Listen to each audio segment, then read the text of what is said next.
Hey guys, welcome back to our podcast, Friends in a Pod. We all know my friends like to stay on the other side of the camera because they're a bunch of lame-o losers, but it's fine. So while I'm just chit-chatting to you, Addie is going to be looking up some very interesting things about our person of discussion today, and you guys are going to be wowed. Okay, this is like the wow factor. So the person we're talking about today is John Wayne Gacy.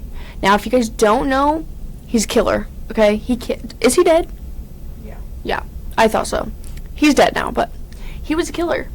He killed a lot of, young boys.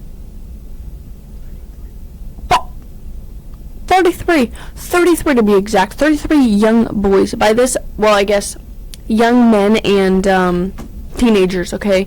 So anywhere from the age of around like 16 to early 20s was like his preferred. The reason that he chose young men was because he also was in sexual relations with them. But he just didn't want like anyone to know, because back then it wasn't really like it was very frowned upon back in the day, okay? So I don't want anyone to know, and his wife did know. His wife knew that he had intimate relationships with young boys, but she didn't know that he was killing them. So, yeah. His second wife, by the way. His first wife, I just have so much to tell you guys. Okay. So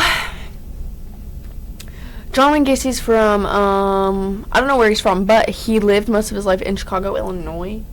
And, yeah, he was arrested before all of the killings happened. He was arrested for sodomy. If you don't know what sodomy is, that is basically a human having an intimate relationship with an animal. Yeah. So he was arrested for sodomy. In Illinois, he was arrested for, not Chicago, just some random place in Illinois, and then he moved to Chicago for kind of a new start. And back then, cops didn't really like have the greatest communication like we do now. So when John Wayne Gacy moved from wherever he was living to Chicago, nothing was said about his sodomy case. It was obviously like in the system, but it was never reported to where he lived. I'm pretty sure it was Cook County, I believe. Yeah. So that was that. When he got arrested for sodomy, his wife divorced him.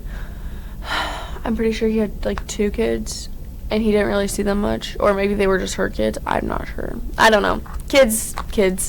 And he claimed in one of his interviews that he didn't miss his wife. He didn't really ever love his wife. But he did miss the kids. So it's something to keep in mind, because throughout John Wayne Gacy's kind of like whole life, he doesn't ever really like love anyone, which is crazy. Like, he doesn't even like love his parents. It's giving like detached. It's giving insanity, right? Okay. So now we're flashing forward to when he gets out of jail for sodomy, and yeah, living his life in a Chicago suburb. He becomes really big, like, politically. He becomes like very well known. Like, everyone knows him. Everyone wants to be his friend. And he becomes the what's it called? Can you look this up? What was John Wayne Gacy the president of?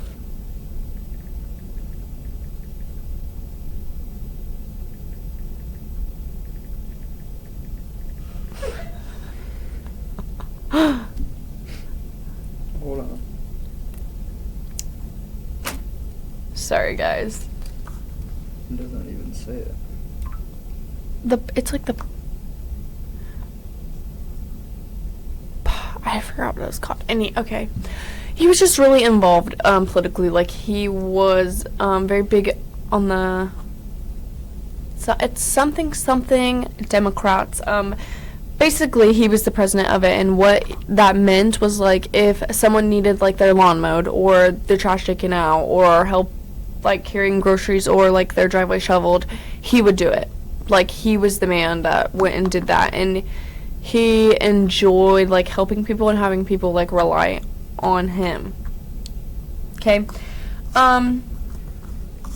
So now the first person that he killed was like 1972, I'm pretty sure.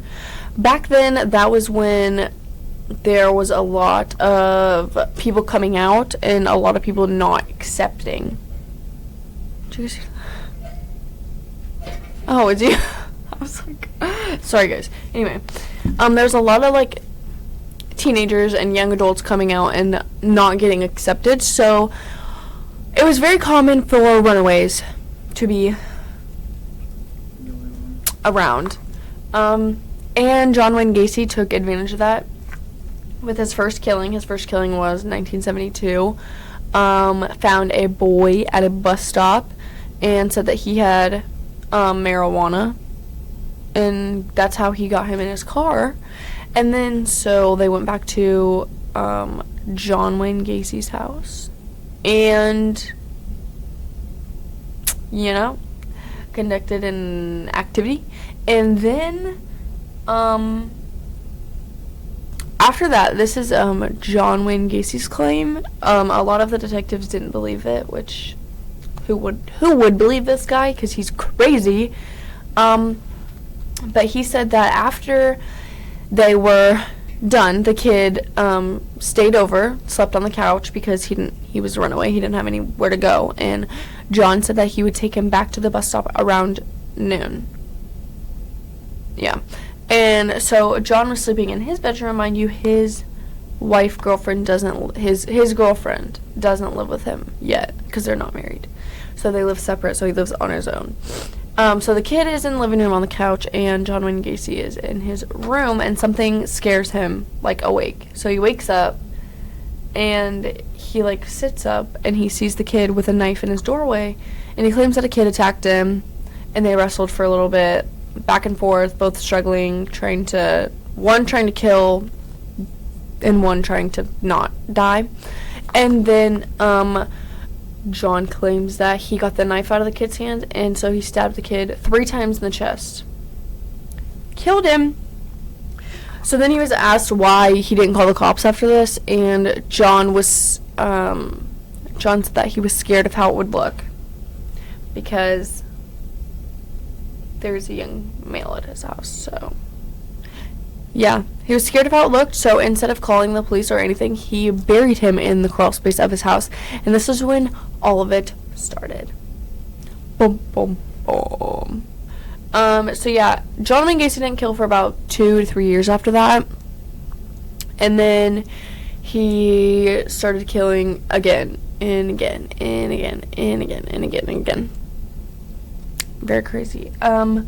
One specific thing that some of his victims that he didn't end up killing, that are still alive,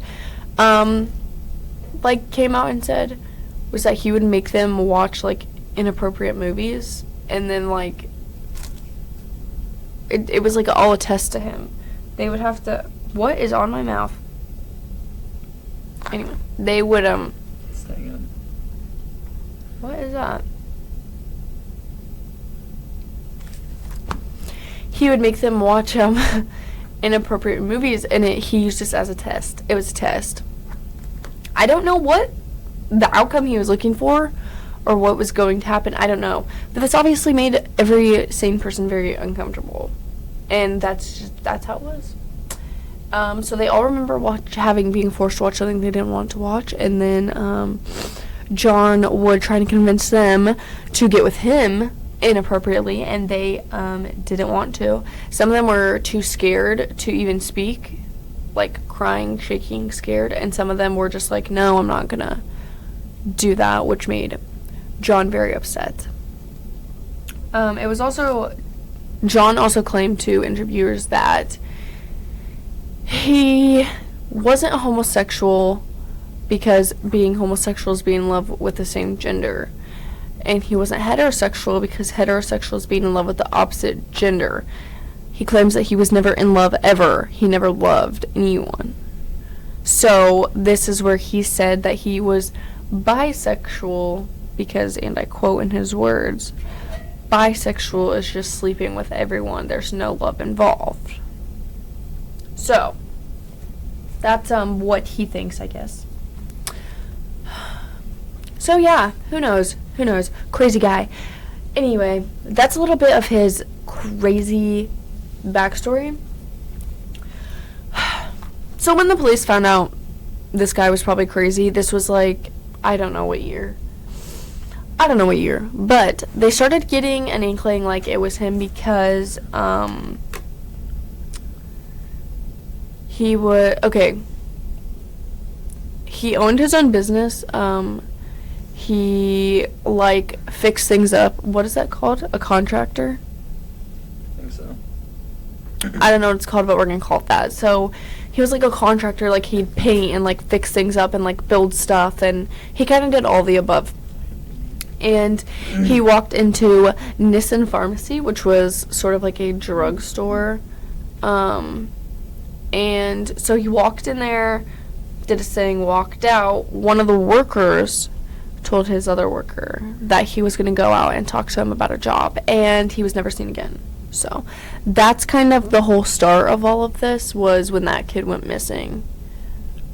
Yeah. Yeah. And so investigators like went through everyone who was at the store that day from the time that he was there to the time that he wasn't, and the time that he never came back. And they all did a background check on all the people, and John Wayne Gacy's background came up, and as I said before, he was charged with sodomy. So that put him at like the very top of the list. And things escalated pretty quickly. He was followed 24 hours a day, 7 days a week by police. Yeah, that's just, it was escalated. Eventually he went to his attorney's office, and he didn't like intentionally confess. He wasn't going there to confess, but he ended up confessing there, telling his attorney literally everything in detail. Every boy that he killed, what he did with every boy, in detail, gruesome detail. His attorney didn't even know what to do because he can't violate.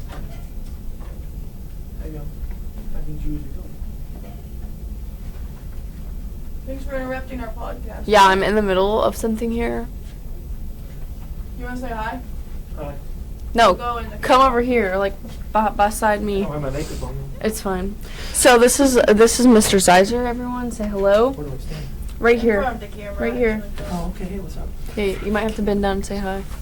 Hola. ¿Qué pasa? Oh, this is live? Sorry, You're my not bad. in it. Oh. It isn't live. There you It's go. gonna be on YouTube. Okay, cool. This will be the what's it called?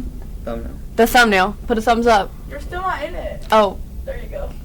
I'm old. Got it. It's hard for me to try to sound that way. Okay, so what are you guys doing today? podcast. On what? John Wayne Gacy. Ooh, you scary guy. Yeah. The whole middle name stuff kind of freaks me out.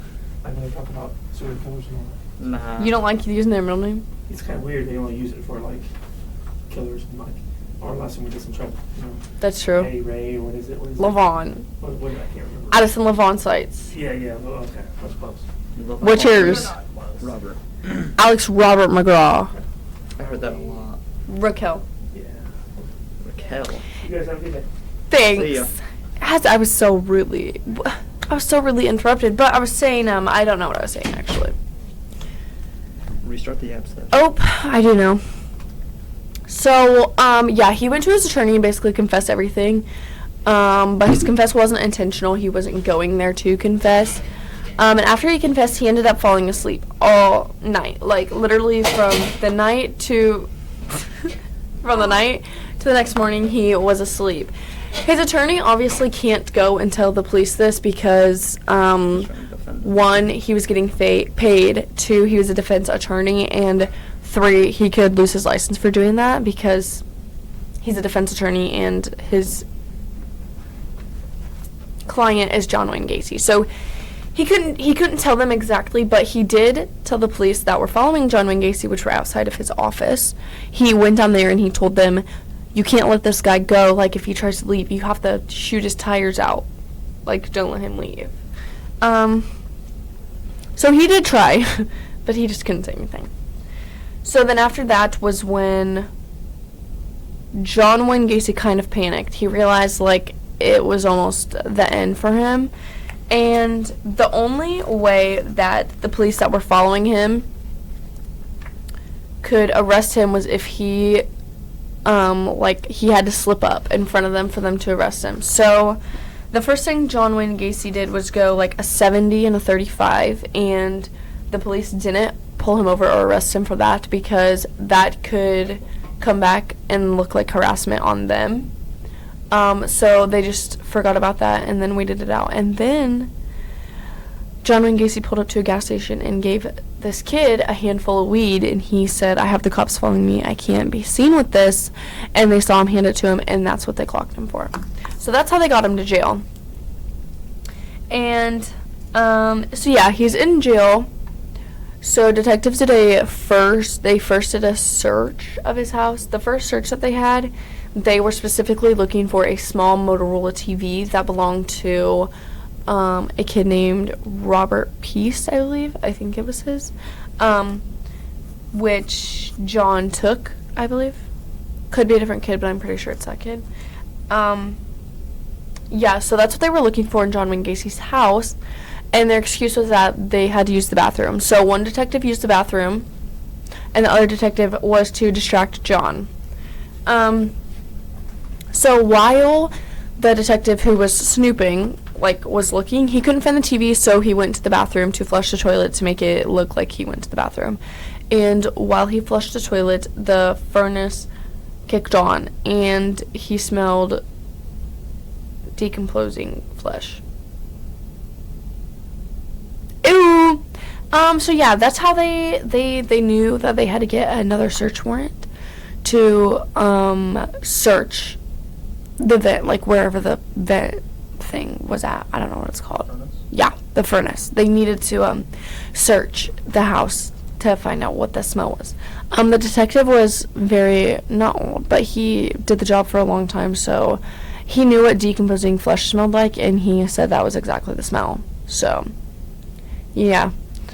So yeah, then after that, they had John Wayne Gacy in custody. They got another search warrant, which isn't common, but they did get it. They searched his house, and, they searched the crawl space, and they found 27 bodies under his house, buried under 29 bodies under his house. Yeah. 29 bodies buried in his crawl space. Ew. So the police's main concern was still Robert Peace at this time, because he was most recently missing.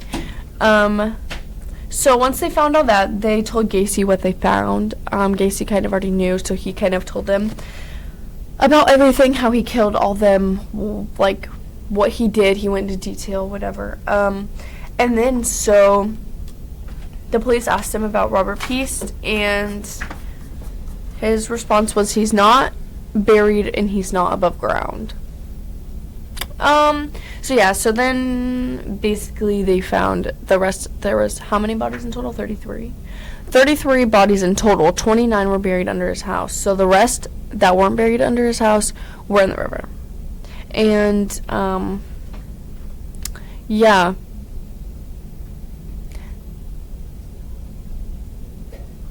What's wrong? Hey, we got 5 minutes. We got to wrap it up. Part 2 tomorrow. No, I'm done. That's his life. Anyway, so, yeah, that's his life, basically. And, some of the bodies were never identified, which is so sad, but, yeah. He died by lethal injection in jail. Good. Anyway, that was our talk about John Wayne Gacy. Let me know if you want to hear about some more serial killers. I don't know. I just talked about him because he was from here, and I just watched the show documentary last night, so it was fresh in my brain. Okay. Thanks, guys. Like, comment, subscribe. Bye.